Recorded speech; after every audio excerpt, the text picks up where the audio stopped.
NWP Radio. You're listening to NWP Radio, a production of the National Writing Project. NWP. NWP Radio. Loving to believe in hope. Loving to believe in hope. Loving to believe in hope. It's September and I'm loving to believe in hope. All right. You know, I am really thinking that our nation could use a song right now. That was terrible. But I was thinking about hope winning and something to believe in.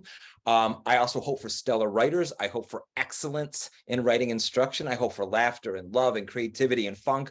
I also hope that our listeners are having a spectacular school year and that unicorn fairy dust is sprinkling on every step they take. Yes, I love to believe in hope, and I honestly feel that this is the very reason that Dr. Rose Brock, one of our guests today, entered my life. It is because I believe in hope. I'm Brian Ripley Crandall. I'm the director of the Connecticut Writing Project at Fairfield University, and it is a total honor to once again host The Right Time with the director of national programs, the one, the only, Tanya Baker. I'm hoping you're doing really well, Tanya. So what's your hope been for this new school year? Hi, Brian. Because we spent a lot of time together, you know that I was out for much of last week sick. And while I was sick, I finally watched Everything Everywhere All at Once. So if nobody's seen that movie, I feel like it is a beautiful movie about hope. And the hope that I'm voicing for everyone in this school year comes from a character from that movie, Wayman, who said, "The only thing I do know is that we have to be kind. Please be kind, especially when we don't know what's going on." So I feel like there's a lot we don't know about what's going on these days. And I hope for teachers and students and communities that everyone does their best to be kind. So speaking of kindness and hope, as you said, we're thrilled to bring back Dr. Rose Brock, author of Hope Nation and the sequel, Hope Wins, and the New York Times bestselling author, James Ponti, one of the contributing writers to this text. I want to welcome to the studio teacher leader, Jill Stedronsky, Jill, of the Drew Writing Project as well. The National Writing Project is excited to host this interview and to celebrate the release of another collection of essays written by some of the best children's and young adult authors today. Yes, indeed. And I'm lucky to introduce to our audience Dr. Rose Brock, a beautiful, a brilliant, a wonderful soul who is champion to the excellent writers of our young people who also love to read. She's a spectacular human being, and I'm excited to also let you know Dr. Rose Brock is an associate professor in the Department of Library Science at Sam Houston University. She is a veteran educator and an advocate for audiobooks as a tool for literacy and is co-founder of the National Literacy Initiative Guys Listen, a part of the Guys Read Literacy National Program. Dr. Brock, deservingly, was awarded the Siddie Joe Johnson Award for Outstanding Service to Youth by the Texas Library Association and is also co-founder of NTTBF, the North Texas Teen Book Festival. It is phenomenal. If you can get there, get there. She is the editor of Hope Wins, Hope Nation, Young Adult Authors Share Personal Moments of Inspiration, and the author of Young Adult Literature in Action, A Librarian's Guide. And as a bonus, we get two writers in our studio tonight this evening because we also have the incredible James Ponti, who is a contributing author to Hope Wins. He is also with us. James Ponti is the New York Times bestselling author of 3 middle grade book series, City Spies, about an unlikely squad of kids from around the world who form an elite M16 spy team, the Edgar Award winning Framed series about a pair of tweens who solve mysteries in Washington, D.C., and the Dead City trilogy about a secret society that polices the undead living beneath Manhattan. Dun, dun, dun. He lives with his family in Orlando, Florida. You can find out much more about him at jamesponti.com. Welcome back to The Right Time, Rose. I don't know if you know how often Brian pushes your book festival on The Right Time, but it is not only when you're here. So if you've seen a sudden surge of authors and teachers making their way to your book festival, you should probably thank Brian. And James, it's truly an honor to have you with us as well. I'm also happy to introduce our teacher leader guest from New Jersey, Jill Stedronsky. Did I get it right that time? Oh. You got it right, Stedronsky. Great. Yeah. Sure. I love this description. I might steal it. Jill is a teacher professionally and personally. She teaches 8th graders at Williams Ann Middle School in Basking Ridge, New Jersey for the past 16 years. She's a consultant for the Drew Writing Project, an adjunct for Drew University, and a researcher. Her focus is intrinsic motivation. She strives to create an authentic environment for her students and hopefully all students around the world by motivating them to read and write for real purposes. She co-authored a chapter with Dr. Kristen Hawley-Turner for the publication Inquiry Ignites, Pushing Back Against Traditional Literacy Instruction. She hopes to help change curriculum worldwide. The National Writing Project loves Dr. Kristen Hawley-Turner. Woo, woo, Drew University. So we can hand it over to you, Jill. You get to give a writing prompt to start off the show for those watching in classrooms or want to write on their own. Okay, I'm grabbing this from a book that I actually just finished, and it was recommended to me. It's The Gift, 14 Lessons to Save Your Life by Edgar, I'm not sure. I think she wrote it at 92. And a lot of it is about hope. It is about her experience in the Holocaust, but it's also about her becoming a psychologist in her late 50s. And this is one of the things she had said about it. I found it very profound. You've seen firsthand the greatest evils of the world, people say. How can you hold hope when there's still genocide in the world, when there's so much evidence to the contrary? To ask how hope is possible in the face of dire realities is to confuse hope with idealism. Idealism is when you expect that everything in life is going to be fair or good or easy. It's a defense mechanism, just like denial or delusion. Honey, don't cover garlic with chocolate. It doesn't taste good. Likewise, there's no freedom in denying reality or trying to cloak it in something sweet. Hope isn't a distraction from darkness. It's a confrontation with darkness. So based on this passage, like I do with my students often, in some way try to get them to connect in any way about perhaps you want to just delve into the idea, what's hope versus idealism? Maybe that idea has never been brought up to you before. Maybe you share a time that you had hope and what were the outcomes, good or bad? I always think about, are you the person that when you walk away from somebody, have you left them with positive, hopeful feelings? And I think about as a teacher and any adult, are we responsible for that? So in any way you can, go back to the prompt that's there that you see on your screen and take any line maybe and take that line for a walk. Nice. I love that saying, take a line for a walk. Well, we wish you a great, great interview. And I have a feeling the conversation tonight will lead to some further writing about hope after they're done talking. So we'll see you in a while. You guys have a great conversation. Thank you.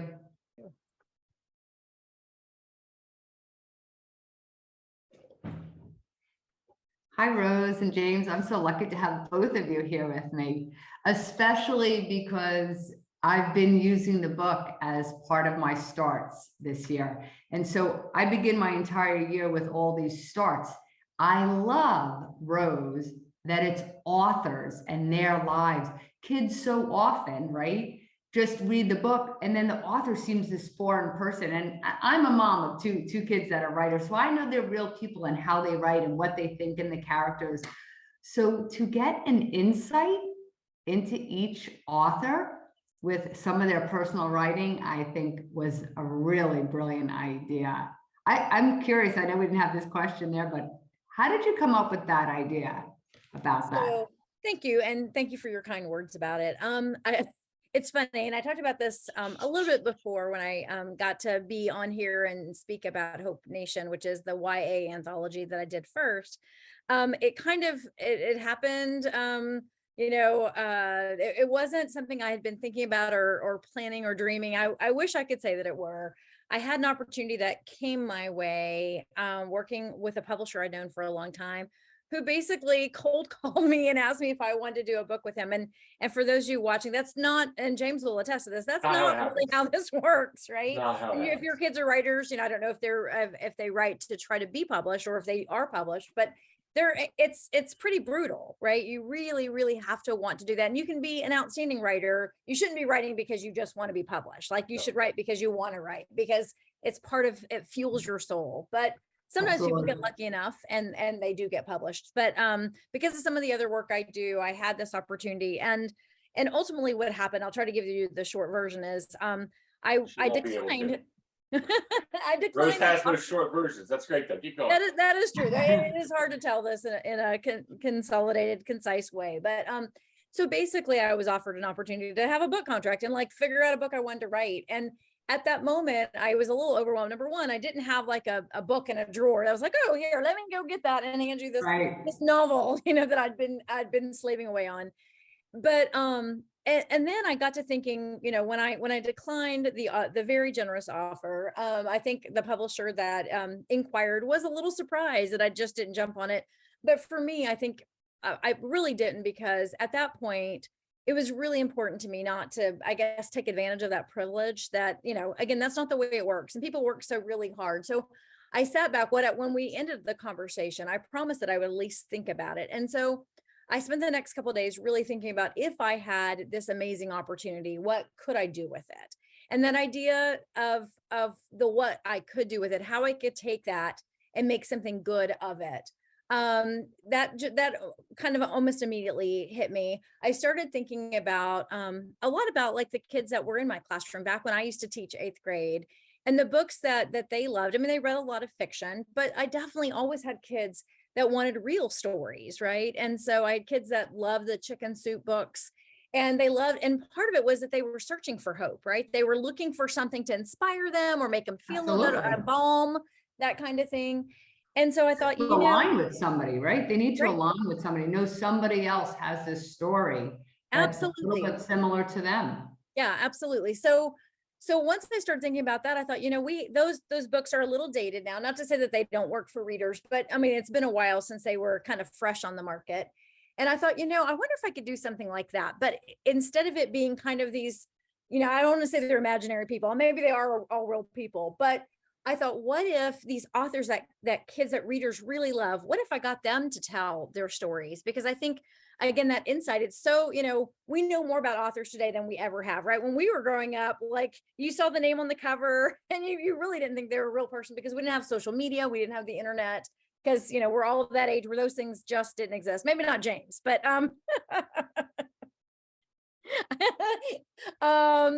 and so, I thought about that, and I thought this could be really great to ask, really just like the prompt you gave, really ask some of these writers that are very beloved to me and to kids, to talk about their own times where things maybe had been difficult and what they did to overcome that, to be able to get back to hope.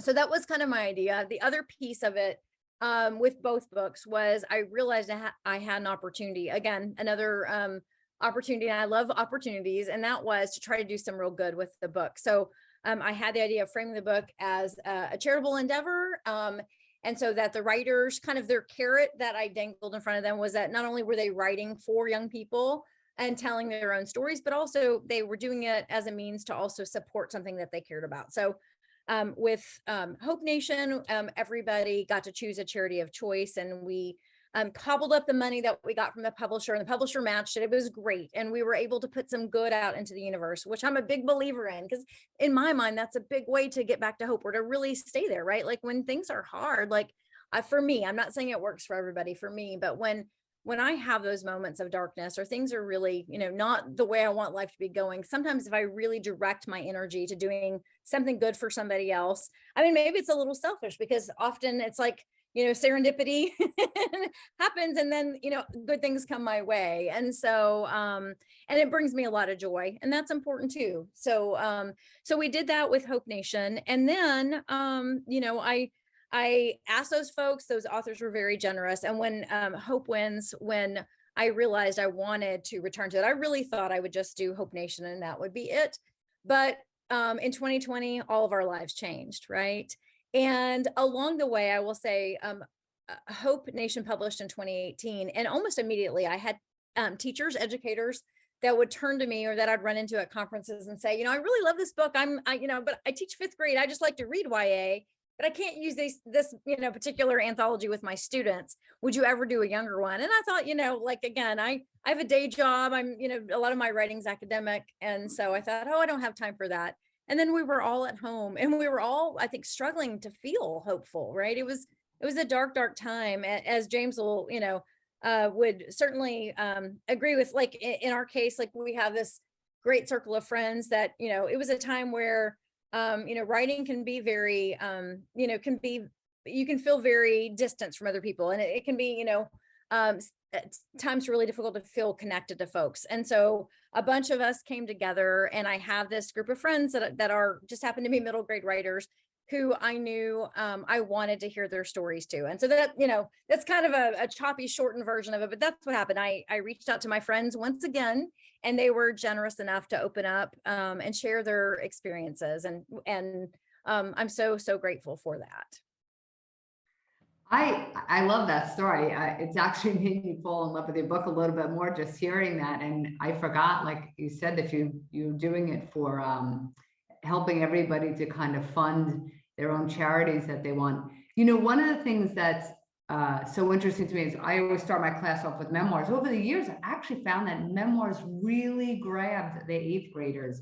So this idea, all these narratives from real people, from people that they read their books, to have, now I'm going to have their book next to, I want to just kind of I feel like taking a copy or two of your book and cutting it up and having it right next to it in my classroom, displayed that way. They do, everybody wants to know that somebody's real, right? And like, we've only been in school 5 or 6 days, and James, your narrative or memoir, whatever we want to call it, right, about the name, it just is, it's perfect, I think, for so many grade levels. Obviously Brian used it for college, but it really speaks to them. And I love it. It's not even short, it's long enough.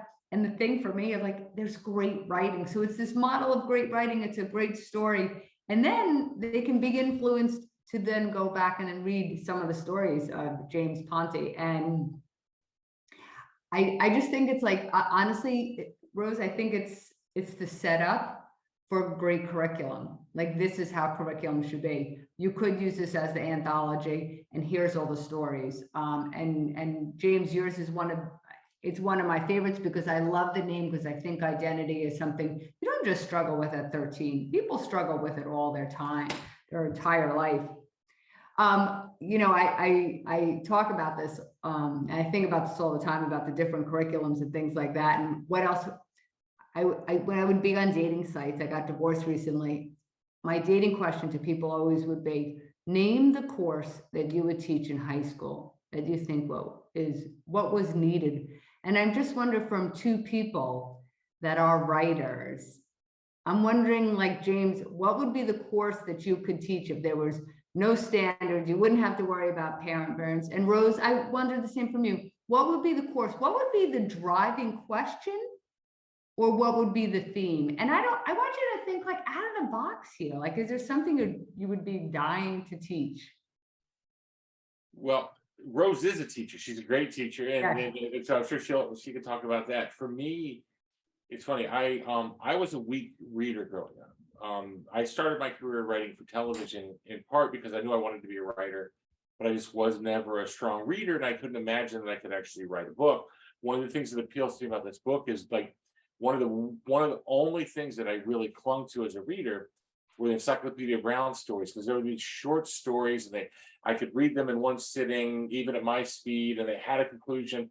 And I love that being part of this anthology, it's like that. It's like I get to do one of those short stories, and I feel like writing a middle grade book is an act of hope anyway. I think all of us write these books kind of as, even the fiction that we write, or in this case, the memoir that we write, as kind of, here's my guidebook of how to make it through middle school, how to get through this time in your life. If I could teach school, I always say I'd love to be an English teacher. I'd love to teach writing. I would be terrible at grading writing because I don't ever want to discourage people. I don't want to take off. I don't think writing should ever be graded, period. No, well, yeah, but yeah. So for me, it'd be writing because of what you were just saying. When I visit a school,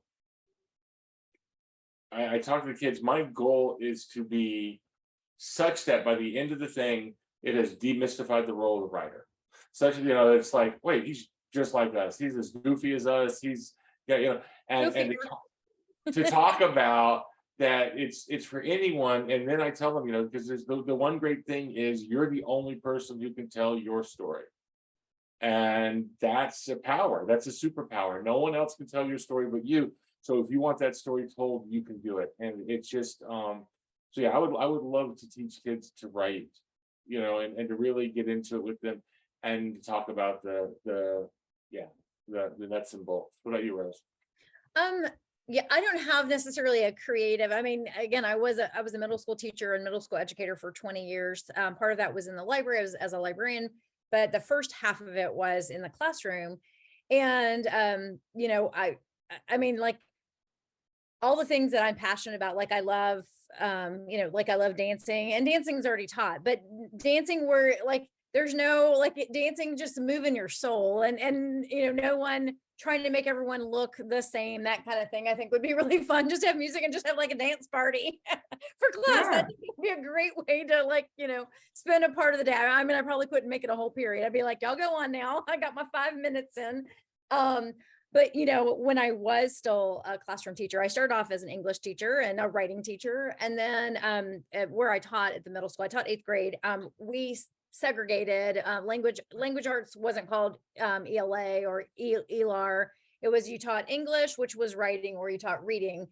And as much as I love teaching writing, a lot of what we were forced to teach due to state standards was a really kind of regimented, formulaic kind of approach. And I always hated that. And I remember, telling my students, I was like, look, here's the thing, like this, they've dumbed this down to the point that if you'll trust me and you promise me that when it's time for us to turn this on, we will do all kinds of other stuff for the rest of the year. And then about 4 weeks before, I'm going to teach you how they grade this essay. That's going to be like, the thing that allows you to do this or that. Because again, I'm in Texas. So, we love our state testing, as most states do. And so the rest of that time, I really just focused on making kids just read voraciously and trying to like find the books that spoke to their heart, or that just was their jam. And I think if I could go back, that was the thing that I loved most, really, really trying to turn the corner with kids that were like, they walked in, they're like, nope, not for me. And I was like, oh, it's for you. Just haven't had your home run book, right? Like Stephen Krashen talks about that.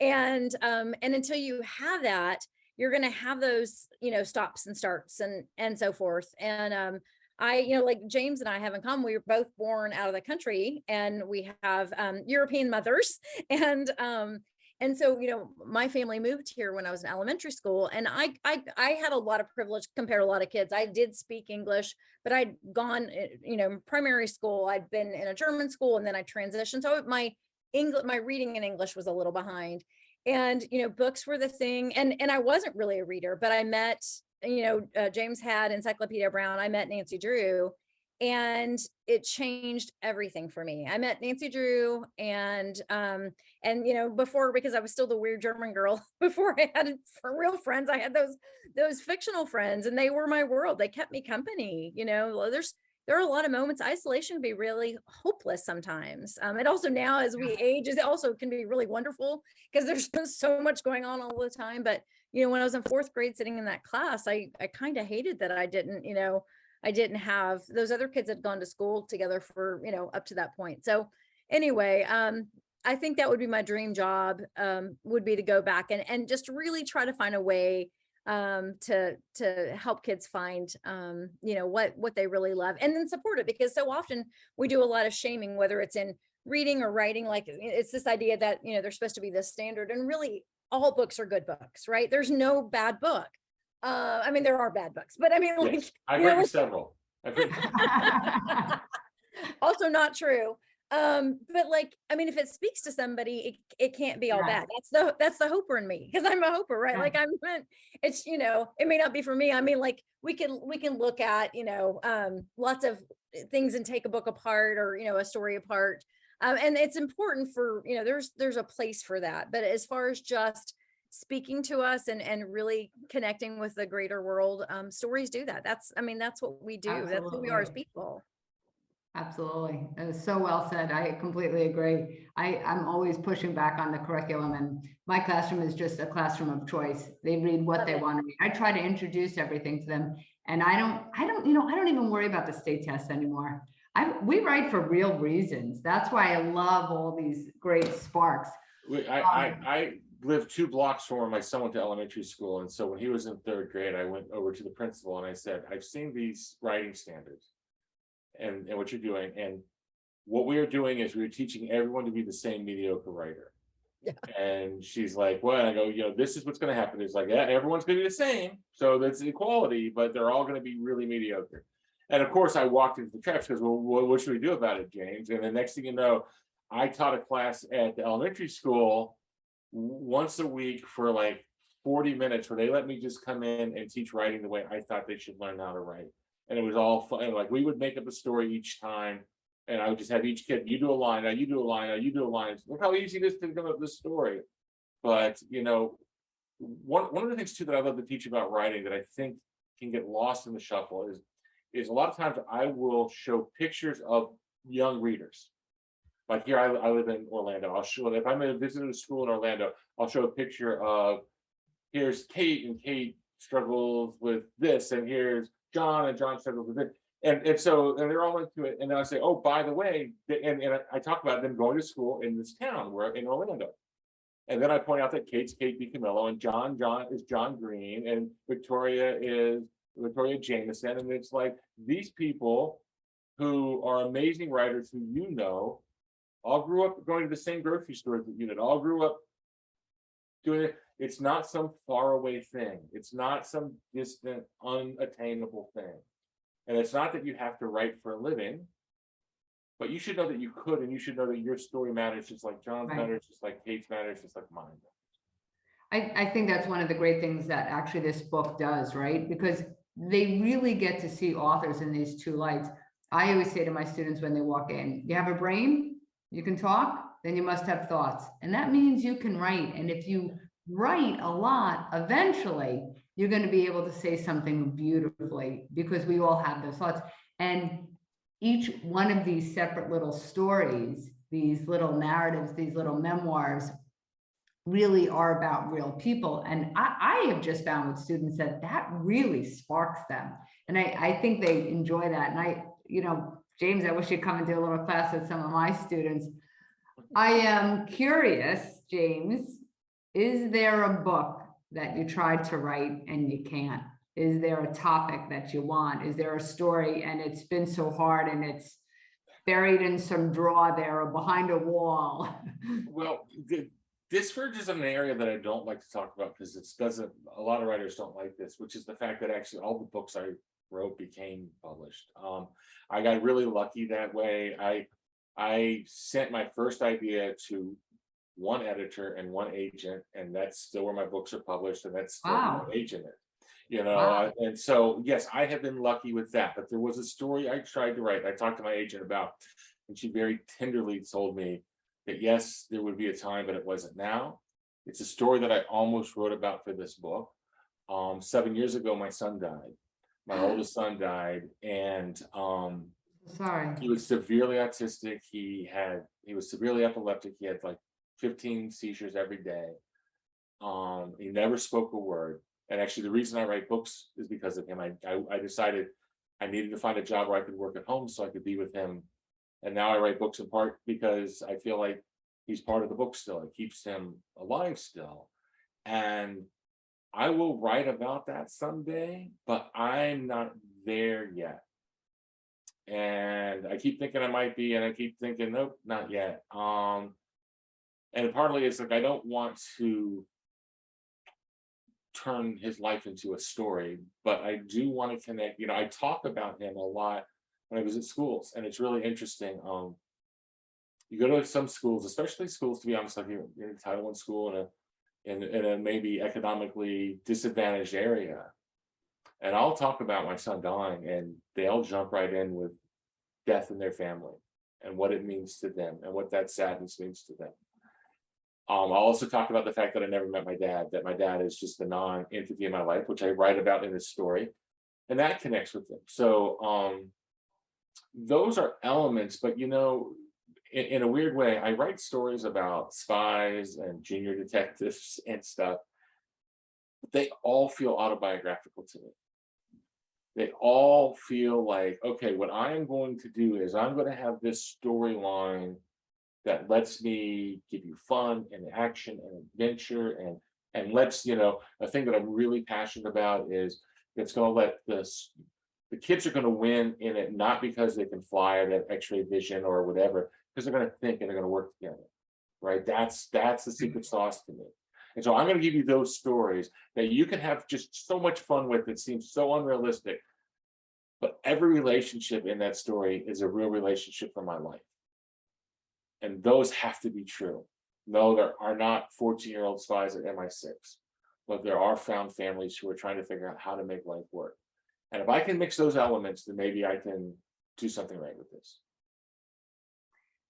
You know, my students always ask me about that. I do have 2 children. One is published, one is, you know, on the 42nd query letter sending out, but you know, I say, keep going.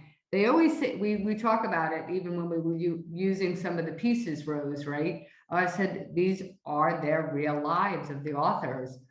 But then they'll say, you know, sometimes we talk about, if you want us to talk about something hard, can you write it in fiction? Because it is easier to write it sometimes in fiction. And I said, of course, but I still think even in those fiction things, we write about what we know. How would you phrase that? Or how would you say it to them? Would you say it differently? Or I don't write like Rose, I don't write fiction. I write academically. My kids can write fiction. I can't, but I have a hard time saying to them, like, I don't know, because I'm not a fiction writer. Do you find that's true? Like, you're not a spy, I don't think. No, are you talking to me or Rose? I'm sorry. I thought you were talking You're to not a Rose. spy. Yeah. I'm a spy. Yeah, Rose I'm is a the ninja spy. She's the one who came over in her teens from Germany and like some Right. flops. I came over as a baby from Italy. So you know, so I spent most of my career, and this is part of why I was lucky with the books, by the way, because I spent most of my career in television. I spent like 20 years working and producing, writing television. And so when I came into books, I was older and I had written professionally, and some of the growing pains and some of the rejection I dealt with in TV. And so here I was able to just kind of like, wow, I've had like 20 years of grad school. I am ready to try this. One of the shows that I did, though, I worked for the History Channel for a while, and then I worked for Golf Channel, and for 9 years I did a show where we had an hour-long interview with someone, and we had Bill Clinton, we had Matthew McConaughey, we had Kevin Hart, and they would be athletes, they'd be all kinds of people. And I would tell the people working, I produced the show, I was like not the executive producer, but I would write it, and I'd come up with the question. And the thing that I stress with everyone is the rules of fiction and the rules of nonfiction aren't different. It's just a nonfiction that has to be true, but a nonfiction story still has to follow all those criteria of plot and exposition and conflict and climax.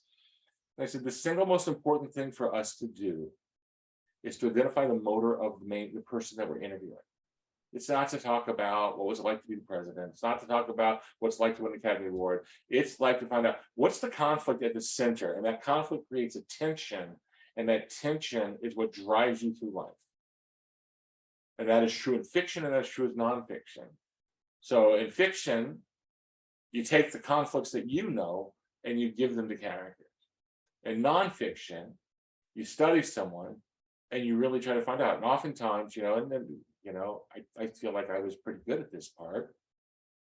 I think I would get to some conflicts in people that maybe they didn't, without getting into too much amateur psychology, like things that maybe they didn't realize. I remember I was at the Clinton Library with the guy who runs the library, and we had just interviewed the former president, and now we were shooting other things at the library to go with it.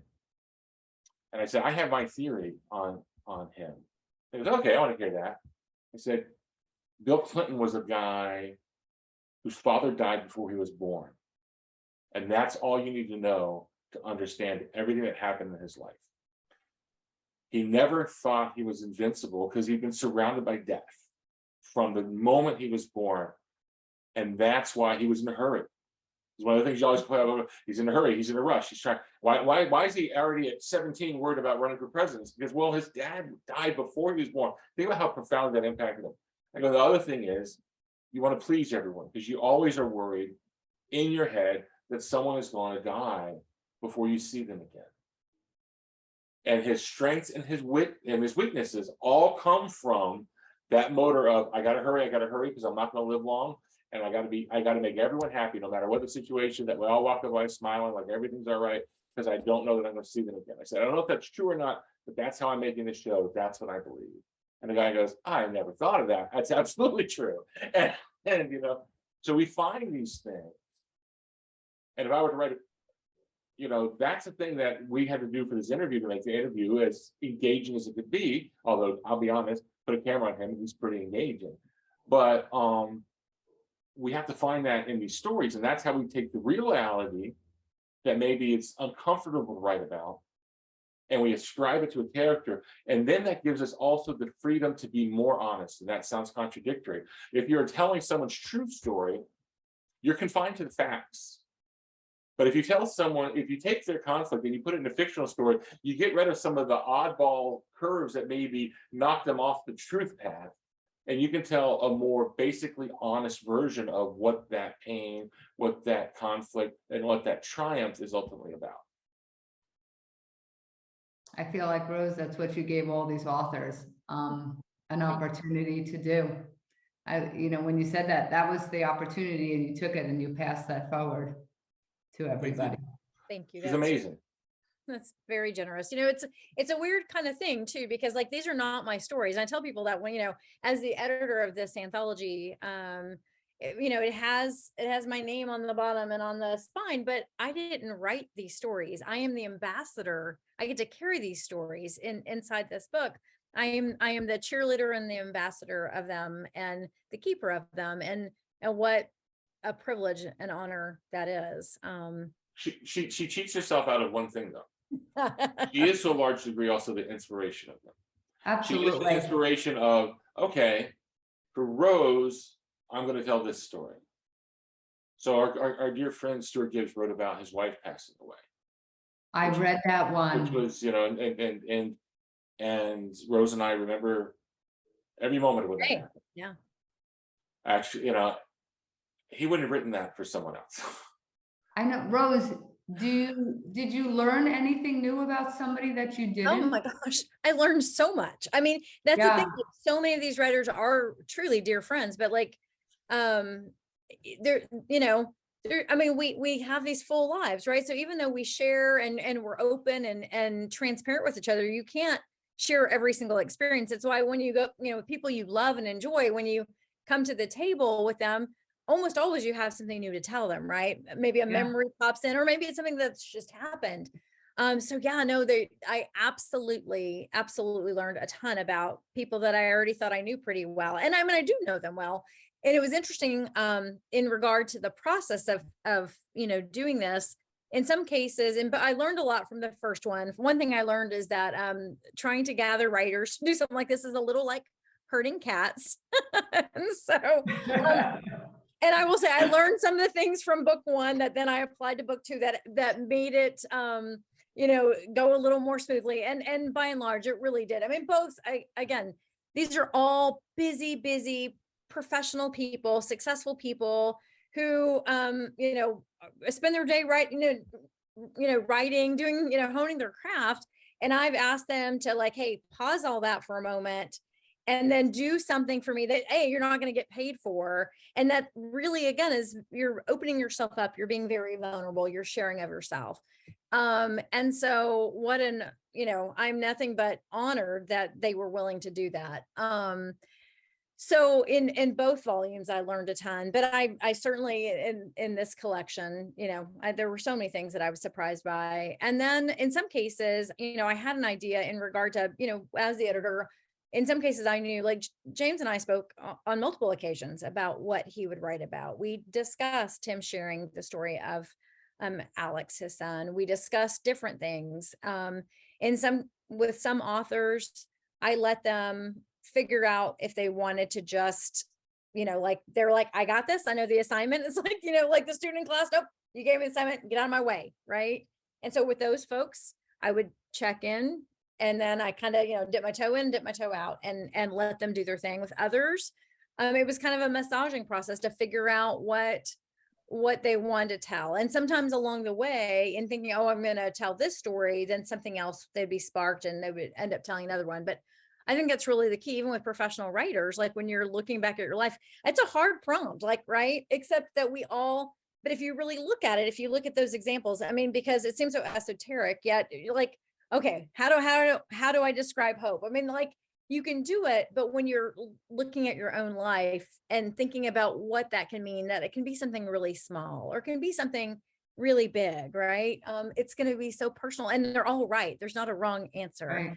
Because we all have experiences. And for the young people that, may discover these books or may even watch this, or the teachers that work with them, I mean, I think that's really key for me. That's where I can't step away from being a teacher, is that it's so important to me for kids to really realize that they all have stories to tell, that there's nothing that isn't, often kids will say, nothing's happened to me. My life isn't interesting enough. I'm not this. And I get why they think that, right? It's an easy response to have, because you think, well, I haven't, won the lottery, or I haven't had this grand thing happen, or I'm young. But again, they have families, they have experiences, they have loss, they have joy, they have all these kinds of things. And sometimes what seems to be the simplest thing is the most beautiful thing. It often is. I read a thing the other day, so this is not my original idea. You guys have all probably read this, but it said that whenever time travel movies happen, like a Back to the Future or something, they always say you can't go do anything because the slightest thing you do could change the future of the world. Right. And it said, but no one ever realizes that when you're growing up, that's true. The slightest things you do, you just unlike in a time travel movie, it hasn't been preordained, and now you're changing it. And so I think what was fun about this was we get to all kind of say, you know what, we maybe didn't realize it at the time, but when we were your age, this was the seeming little things that, not only was that story that I wrote new to my writing friends, that was new to the friends I grew up with, which is so funny. I changed my name in the 9th grade, and no one ever asked me why. They just accepted it. They thought maybe there's a thing. No one knew that story until they read it now. 4 years Had later. you ever written about that before? Nope. And that was what's really liberating about this. She says it's a hard assignment. It was really a great assignment. You could think of us all as like chefs who work at like an Italian restaurant and Mexican restaurant. Like we make the same meal all the time. Well, we know how to cook, but we're always making similar meals. Like maybe I'm making lasagna tonight, maybe I'm making veal piccata tonight, or whatever. And then it's like she said, I want you to cook something else. I want you to cook something you've never cooked before, and use those things that you know how to cook, but cook me up a meal that I'm not expecting. And that is, from a writing standpoint, something we don't normally get to do. Yeah. Like, okay, that's fun. And this could be, even if it's not a book, it's like, okay, we can do that. I forget how many words it was that was supposed to, it's like, yeah, we can do that. So yeah. Were there guidelines, Rose? Was there guidelines? Was there anybody that, like, because I'm just trying to think of a book. I read all the time. I'm always trying to spark the kids. I've never found something like we're always looking for, I hate textbooks, but this to me really is an anthology, and I love memoirs because for some reason it has really hooked my 8th graders, the real lives. So the fact that to hear the authors have these, I'm just curious, was there anybody, what were the guidelines? Was there anybody that they kept coming to like, I don't think so, Rose, I can't do it, That's a good question. Again, the guidelines were pretty simple. I mean, what I learned from the first time of doing it, like with the first anthology, I had far more rigid guidelines. I was like, I needed to be about approximately this many words. you know, a couple other small things like that. And then what I realized, I mean, I had people that came up really short, but some of the most profound stories in that first collection might have been really, really short. And then one of them was twice as long, and it probably is the best thing in the entire anthology. And so with Hope Win, the middle grade one, I was like, okay, there's no reason to give them all these boundaries. Let them just write their story. And because what I learned was ultimately, and all that was coming from my working relationship with my publisher at the publishing house, because we had an idea of how many pages the book should be. And, you know, there's a formula for all that stuff, Right. I mean, word count and all that. But ultimately it all worked out, right? Because the person that came up short, that wrote this out amazing story in less words, left room in the book for the person whose story needed more space. And they were both right, you know? Right. And I think that's the key, you know, from like a writing strategy is you tell the story, tell it the best way you can tell it, you know? And yes, there are, you know, there's not a single person that participated that didn't rewrite their story. That's another thing I'd want people to know is that I had to read these stories, just like put on my teacher hat and say, you know, like, love this, love this, love this, like, here, this is great. But I feel like, you know, you could maybe, I'm a little confused, or you know, I feel like you flesh this out a little more and then send it back to them. And I will tell you that's intimidating to send Yeah. these super, you know, beloved, well-known best-selling authors being like, this is not quite enough. Right. Yeah, that, like James said, that's a different kind of writing for a lot of them if they're writing the Sure. books, right? For sure. Yeah, It really is, yeah. looking for I your feel like- advice and your feedback. I feel like we can actually have Hope Wins Part 2, because we are so far from answering all the questions that Jill came up with, and there's so much more to say, but the conversation was so robust and so rich, and so it was perfect. It was perfect. But I'm going to say, Jill, do you have one more question you're dying to ask? Because I don't want to cut your questions too short. I don't. Honestly, I was just curious, like with Rose, if there was somebody that really struggled and she kind of had to, almost like James said, like a psychologist, coach them through something. Like they're like, I just write fiction. I'm like, I want you to write about your life. Was there somebody like that? No, there were a couple of misdirections where people maybe, you know, they took their story in a different, not in a different direction, but like I think they were afraid to tell their truth, and so they didn't make it quite personal enough. And those things I had to call out and say, you know, that's all great. You're used to telling stories, making up stories. Now tell me the real deal. Wow, that kind of goes back to what James said, right? I find that too with the kids. It's really hard for them to be, I was just reading to them about Anne Lamott. She says to bring out your monster and to expose the unexposed. Well, you're vulnerable. That's why. To be vulnerable, be vulnerable. And it's hard to I hate writing rubrics or anything, but I always say to the kids, that's all I want you to do. Be vulnerable, be raw, be honest. Yeah. Well, thank you. Thank you for sharing. And I think that James, honesty about the story he knows he needs to write and will be written one day, but wasn't right for this particular text, was really one of the most moving parts of this particular show. And it hit me in a couple of places of like, wow, there are memories I have from junior high and middle school of things that happened that were just pretty ugly, but you put to the side and you move on with your life. But like, it was triggered, and I would not have been triggered unless I started thinking like, yeah, there's a time for a story. You'll know when it needs to be written. I appreciate, and this is another motto I'm going to take from this particular show, when James said writing a middle grade book is an act of hope. So I thank you, Rose Brock, once again for blooming with your first name.